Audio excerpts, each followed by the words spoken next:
welcome to another edition of The Watchers, and might I just say Happy New Year. I'm Rhys Jones. And I'm Terence Edwards, and here's the news.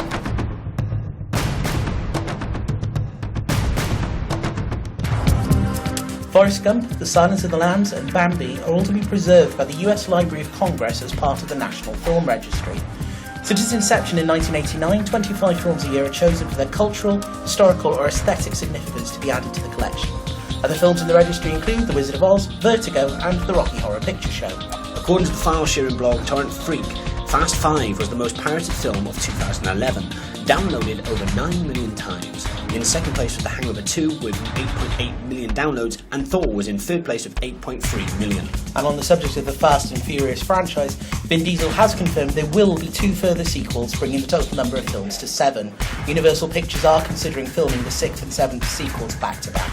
A planned movie reboot of Buffy the Vampire Slayer is now in doubt. In late 2010, Warner Bros. Announced that they would press on with a remake which would not involve Joss Whedon. However, a report in the Los Angeles Times states that screenwriter Whit Anderson has chosen to leave the project. Warner Bros. Declined to offer an official comment. The official trailer for The Dark Knight Rises has broken the record for most downloaded trailer on iTunes. It was downloaded more than 12.5 million times in its first 24 hours after its release on December the 19th. And finally, Walt Disney Studios Motion Pictures has announced that The Avengers will be released in both 2D and 3D formats, whilst J.J. Abrams has stated that Star Trek 2, due in cinemas in 2013, will receive a high-end conversion to 3D.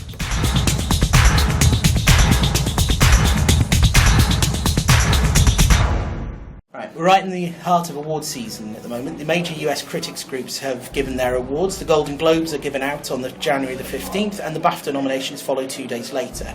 These are all stops on the way to the Oscar nominations, which are going to be announced on Tuesday, January the 24th. So I thought what I'd do is give a quick roundup of the major categories for the Oscars and kind of likely nominees. So I'll start off, I'll dive straight into the big prize, which is Best Picture. There's one film that is going to be guaranteed a place, and that is The Artist. It's won several critics groups' top prize. It's been nominated for everything from the Golden Globes to the Independent Spirits, so it's a cast iron cert that that's going to get nominated.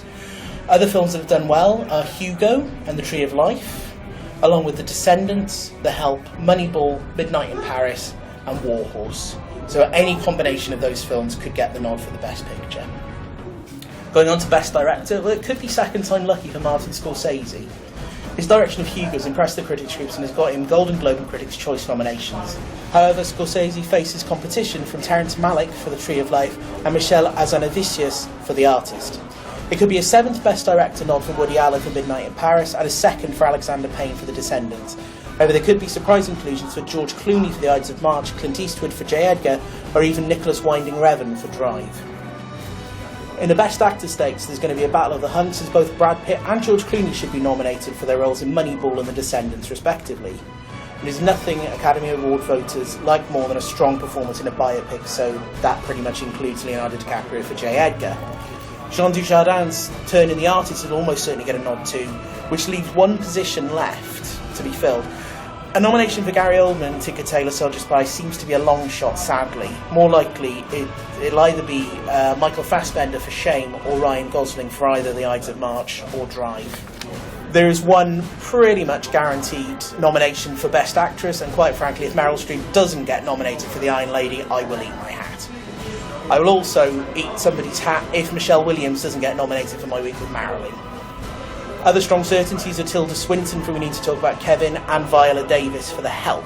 Glenn Close could get her first Oscar nomination for over 20 years for her performance in Albert Nobbs, or Rooney Mara could get her first for The Girl with the Dragon Tattoo.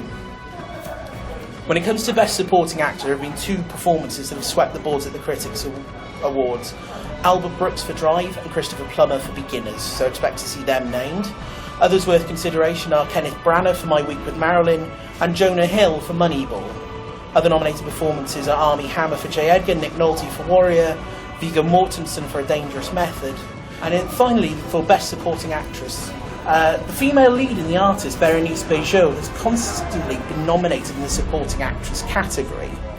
Given the amount of love for the film in general, it's pretty much a cert that she'll be nominated, as will Jessica Chastain. She's given some impressive supporting performances this year, but I think it's going to be her role in The Help that will actually clinch her a nomination. Her co-star in The Help, Octavia Spencer, also seems a strong candidate. Shailene Woodley's win at the National Board of Review for a performance in Descendants marks her out as a contender. There's one performance that's done very, very well, so it could be a rare nomination for an actress in a comedy, and that goes to Bridesmaids, Melissa McCarthy. It's going to be interesting to see who does actually get named on the 24th. One thing I will do before that Tuesday, probably the weekend before, I will post on our Facebook group a link to my official nomination predictions.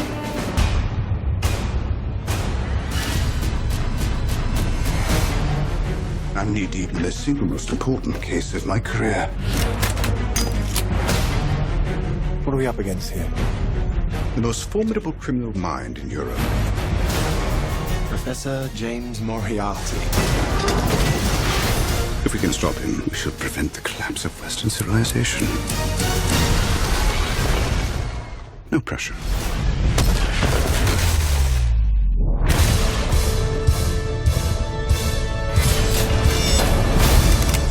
What? I agree, it's not my best disguise. Sherlock Holmes, A Game of Shadows. I'm giddy. I can tell he's absolutely bouncing. This was awesome. Yes, absolutely fantastic. Sequels, always a bit of a tricky business. For every Godfather 2 you get some tripe like Too Fast, Too Furious. However, I've got to say, Sherlock Holmes, A Game of Shadows definitely falls into the superior sequel category. Oh, definitely. One of the best sequels ever. But Robert Downey Jr. returns as Sherlock, ably assisted by Jude Law as Dr. Watson. However, this time round there's an extra couple of members to the cast. The brilliant Noomi Rapace as a gypsy fortune teller. The fantastic Stephen Fry as Mycroft Holmes, and rounding it off nicely, a lovely, very icy performance by Jared Harris as the villain, Professor Moriarty. Jared Harris really, really storms the show for me.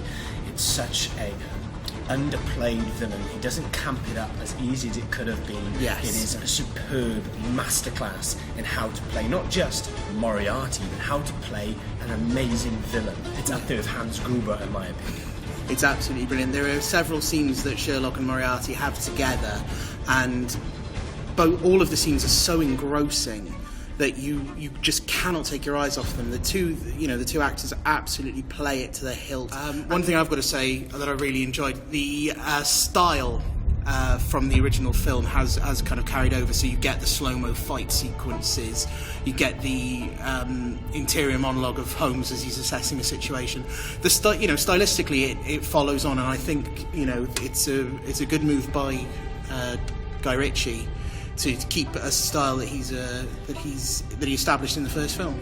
There's a wonderful use of a metaphor of chess throughout the game. In fact, the final showdown between Holmes and Moriarty is done over a game of blitz chess, and I really liked that conceit. It could have easily been quite overdone. Or contrived in some way. Or contrived, yeah, or kind of laid on too thick, but it really, really worked.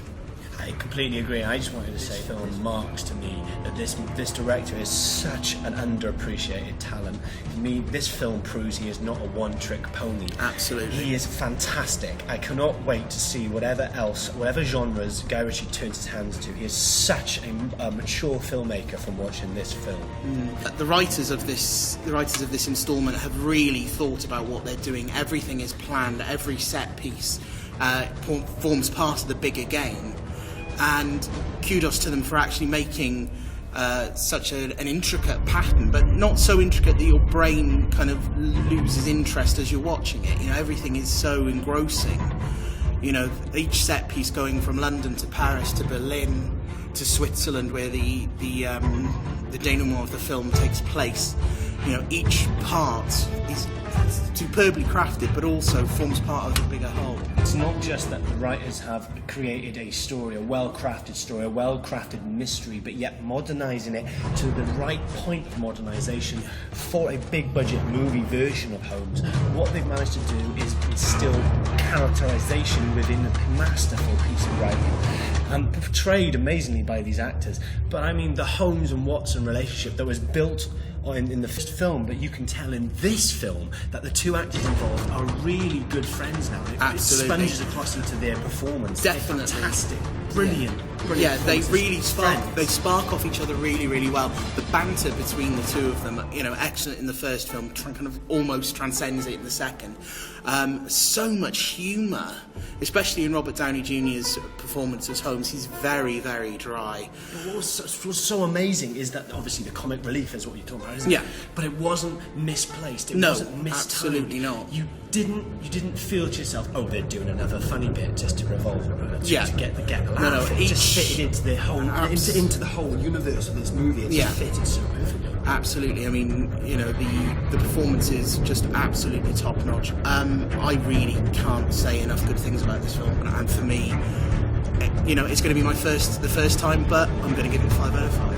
Oh my god, Tez gives 5 out of 5. I can't give it 5 out of 5 because it's a sequel, and I think I'll have to stick to that rule in myself. But this is a 4.5. It's an absolutely brilliant piece of filmmaking. Go see it. Now.